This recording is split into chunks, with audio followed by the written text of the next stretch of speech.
Hello, and welcome to the fourth English Today Business DVD. In this DVD, you can watch another 4 episodes of our story, On the Job, followed by the business skills section that looks at another aspect of win-win language. We'll then look at the following language topics. Describing the stages in a business transaction. Expressions used at international business fairs. The language and delivery techniques used in presentations. So, have fun and enjoy your viewing.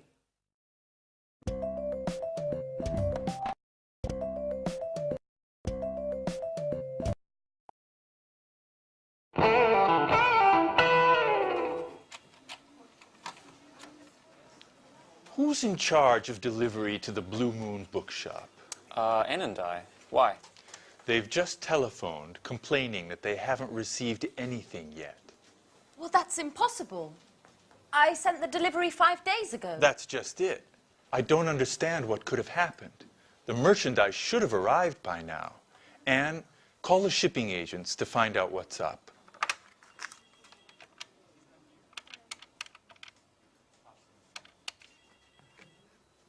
Hello, am I speaking to Fast Shipping?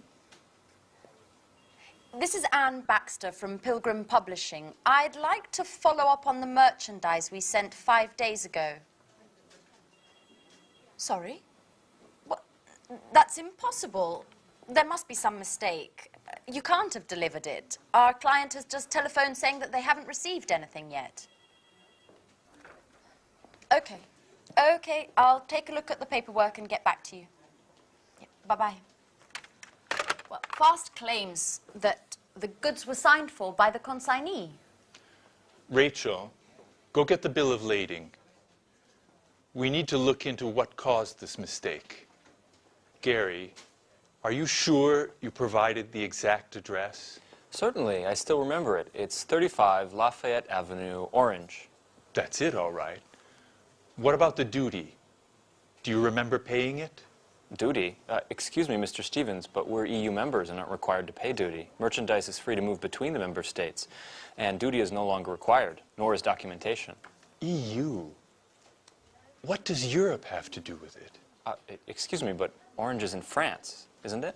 Good God, Gary. Blue Moon is in Orange, but not in France.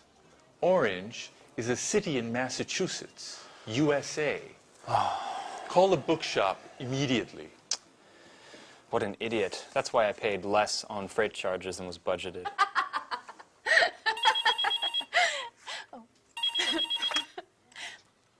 Hello, Pilgrim Publishing. This is Anne Baxter. How may I help you? Hello, this is Victoria Lee. I'm calling in regards to the shipment. I was wondering if you had any news yet. Yes, actually, I was just about to call you.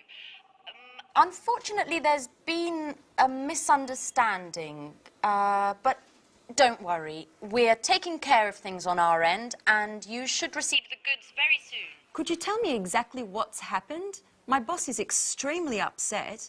The shipping documents were in order. According to the bill of lading, the supplies should have already arrived. Can you explain why the merchandise is blocked in the custom warehouse? Customs? Oh, no, you see, I'm afraid there's been a slight problem in addressing the goods, and they've been sent to a destination in France instead of Massachusetts. France? Massachusetts? What are you talking about? The merchandise was destined for China. China? Excuse me, are you the owner of the Blue Moon in Orange, Massachusetts? No, I'm not. I work for Spectre. We're a multinational sporting goods manufacturer. I'm speaking with Fast Shipping. Well, actually, no. This is Pilgrim Publishing. I'm afraid you've got the wrong number. But we do have something in common. We both use the same courier.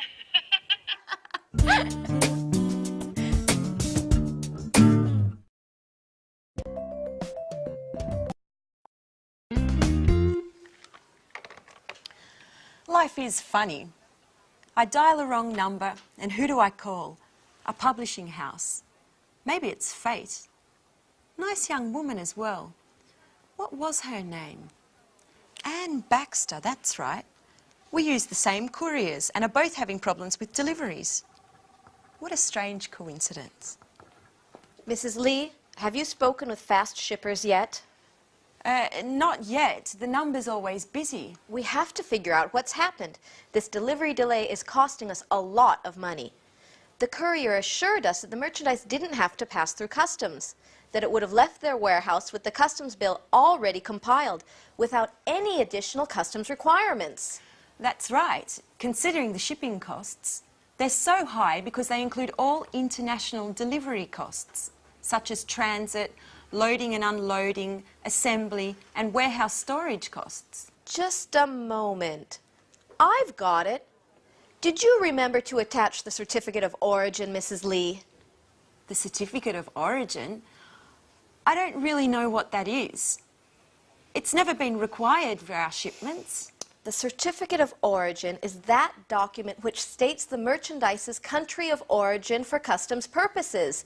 It's absolutely necessary for companies doing business in countries which don't belong to the EU, provided upon customs officials' request. And China is one of those countries. I'm sorry, Mrs. Collins. I didn't know. I swear it. Up until now, I've never taken care of shipments. This is going to be one very expensive mistake. Oh, by the way, I'll be taking our losses caused by this delay out of your salary.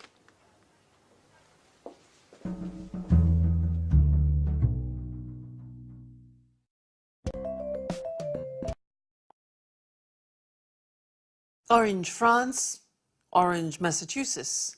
Well, that's an understandable mistake. But Orange, China? You see what can happen if the goods are addressed to the wrong place. It can be very costly, as we saw in the video. Now, let's look at that process of buying and selling, that transactional process, and the commercial documents which are related to that. But first, do you know other terms for the word goods? Other ways of saying goods. There's products,